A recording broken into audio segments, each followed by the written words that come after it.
Fudge kitchen. This is where it all happens. What I want to do today is just to show you our fudge making system and how easy it is to make a premium melt and mouth fudge. So the first thing you need to do when making a fudge is actually have the right equipment. So the best equipment you can have is a very good saucepan, and in your fudge kit you get 2 of these French saucepans. The most important thing is they have a very heavy base on them. And when making caramel fudges, it's very important when you're putting condensed milk or golden syrup into a saucepan that it doesn't burn on the bottom. But with these saucepans, no problem. The next thing you need is a gas burner. Electric plates don't work so well with fudge. They do work, but not as good as gas. Gas is very easy to control the temperature, and that's why we use gas. And the third thing you need is a very good sugar thermometer. And we use digital thermometers that are very, very accurate. So those are the 3 things you need to make a really premium made fudge. Now the next thing to do is to make a fudge, you've got to have a good recipe. When we first started making the fudge in Kangaroo Valley, we had a 50% failure for 2 years. Diane, my wife, is a home economist, she's a cookery teacher, and even we struggle getting the right recipe. It's very important to get the right balance with the sugars. But we've fixed all that for you. We have what we call a base mix fudge. So we've compacted our recipe into a premium base mix, and we call it a flavoured base mix. So we have caramel, we have chocolate, we have vanilla, fruit flavours, liqueur flavours. Virtually any flavour you want to make, we can make up the base mix for you. So what I'm going to do is just actually make a fudge and show you how easy it is. The one we're making today is a chocolate, so I'm going to use a chocolate base mix. We simply add the base mix to the pot. If you want to bring your camera in a little bit, John, you'll see that this is all flavoured up. All the Dutch cocoa powders are in there. This is the flavoured base mix. To that we need to add some sugar. I'm just going to add the sugar. We're just going to blend it. Then we're going to add the butter. And you'll be sourcing this from your local supermarket, so it's very profitable for you to make this fudge. By the way, the base mixes cost around about $14 each, so not a lot of money. And this fudge we're making now will make up around $100 worth of fudge, so there's a lot of profit in fudge. And the last thing we need to add is some milk. Now the next most important thing to do is actually to mix it all and make it all wet before we turn any heat on. We want all the sugars to have some form of moisture in, so I'm just doing that now. And then I'm going to turn the gas burners on, and this will take exactly 10 minutes to come to the boil. And I'll show you the process of bringing the sugars to the boil. Okay, we're ready to go, so we'll just turn the gas on. We're away. So we leave the burners on full. This can handle a fair bit of heat. And we'll just get all these sugars wet. So as I said before, this will take 10 minutes to bring to the boil. And in that process, we're going to wash down the sides of the saucepan 3 times. And this is very, very important in any sugar or confectionery making.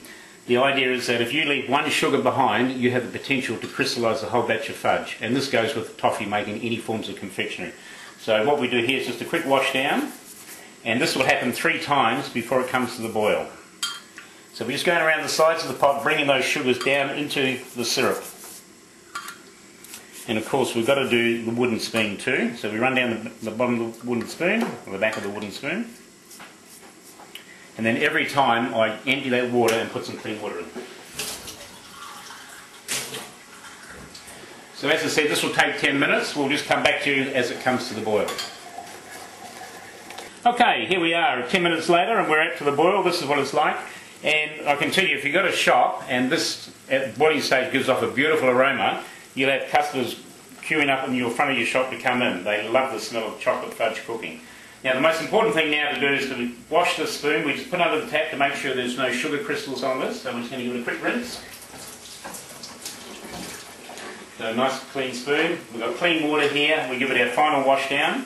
And this time I'm just going to go in underneath the surface just to make sure there's no sugar crystals clinging to the sides there. And from the next 10 minutes, it takes 10 minutes to reach temperature now, and it doesn't really need much of a stir. Every now and then we'll just give it a light little stir like that, but because of the type of saucepan we use, no problem at all. But we now put in our thermometer. So we put in our probe of the thermometer, we clip it into the outside of the pot, we supply all this, and you'll notice if you come on the thermometer, John, fudge normally comes to the boil around 106 to 108 degrees. And then we're going to take it up into temperature to the soft ball, firm ball stage. Somewhere in there is the correct temperature for our fudge. There we go, 107.9, 108. So it goes up pretty quickly. So we're just going to leave that to the side. and we'll just give this a slight stir, and this will take about 10 minutes to reach our required temperature. Okay, we're just coming into the 10-minute cycle of the cooking of the fudge. I'm just watching my thermometer. We're just coming on right on temperature now, and right on temperature you turn the gas off. It's very important. Precise temperature in confectionery making is very important, as is in fudge. All we do now is remove that wooden spoon, and we leave this pot undisturbed until we reach our cooling temperature, which you will see in a minute, as it's how we beat and make our fudge on the board over there.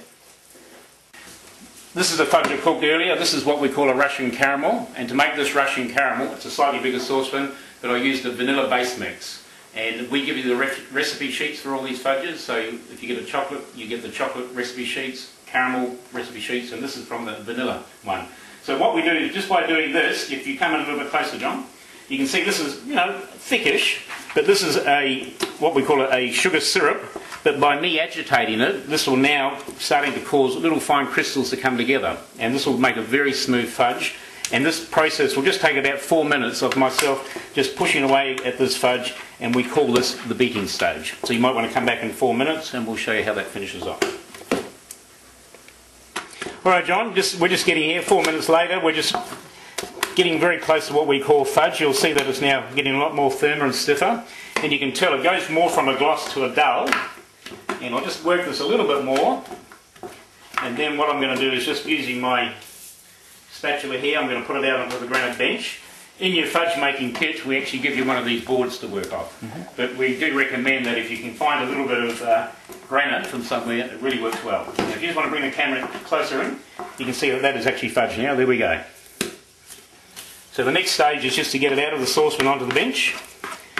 And what we're going to do is just knead it a little bit like bread for a few minutes and cool it down before we put it over into the pans. So there it is there.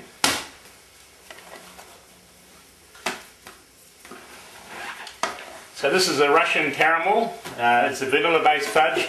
We add condensed milk to it, and we add the sugar and the butter of the milk, and we then just slowly cook it to the required temperature. But it has we use a grape vanilla. We use an organic vanilla bean in these fudges, and it gives off a beautiful flavour. And we find this is probably one of our best sellers. We have a creamy caramel, which also has golden syrup and brown sugar in it, but this is a very close second. So here it is here. So all we do is, for your gloves, just spread it on the bench, and the idea is this, is that it helps to make it nice, creamy, smooth, and a melt in the mouth fudge. So all we do is just spread it with my hands.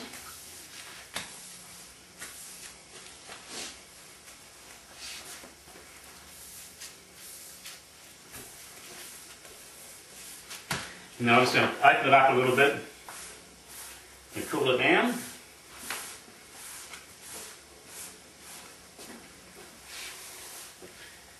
So it's a lot of fun. I've been making this for 26 years, and I just really enjoy what I do. It's great in life if you can find an occupation that you enjoy. It pays well too, helps.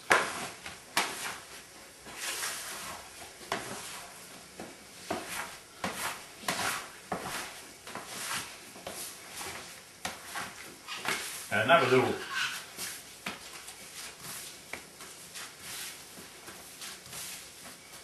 just one more spread, and then we're going to put it up in the pans.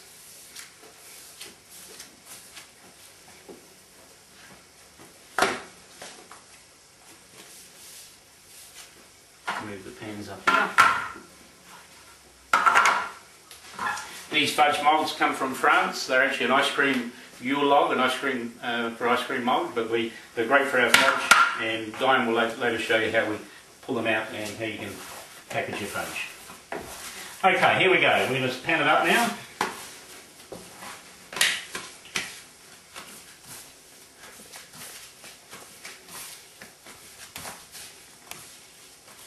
Just a little bit, so I'll just cut off a little bit first. It's very easy to do with hands. We just roll it in like that, push it down, and we just build it up.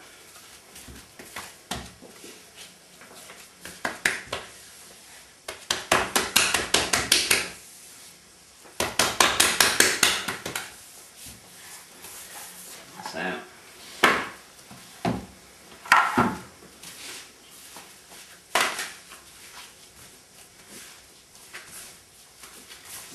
fudge is a little bit like Play-Doh. You know, at Easter time we make rabbit bunnies fudge, we can make Easter egg fudge. Christmas time you can do Father Christmases, you can do anything you want if you get the right moulds.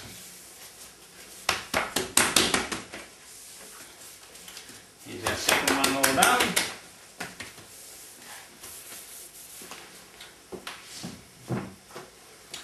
And now for the last one.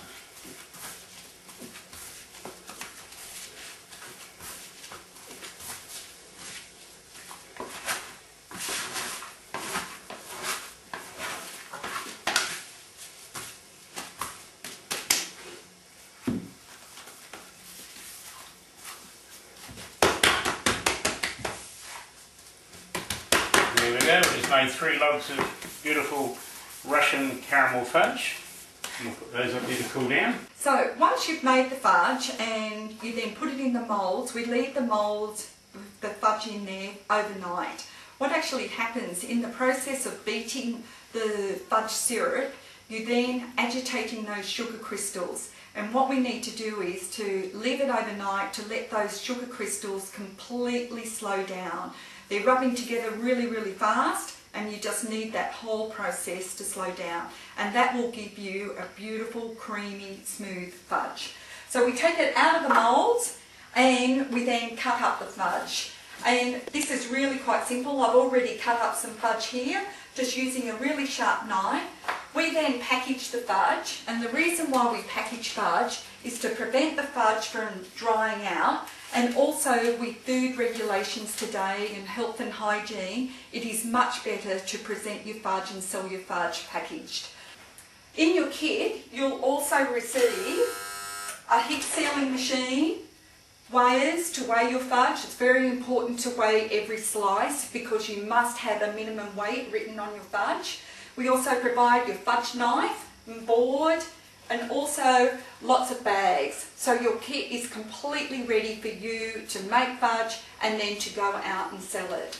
We also provide a display box. These are great for displaying your fudge and selling it, and a fudge tasting box. This makes it just so easy. Once people have tasted the fudge, they will buy it. So John, why don't you try some of our melt in the mouth fudge? I know you'll be impressed. I'd love to try some, Di. Yeah.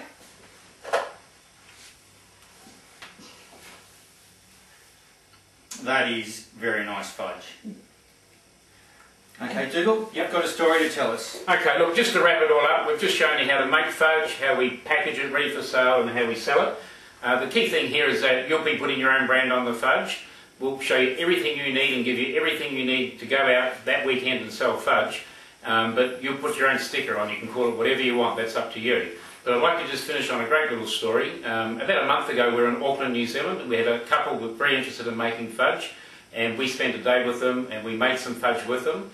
And on Sunday, that was on a Tuesday, we came back to Australia on the Wednesday.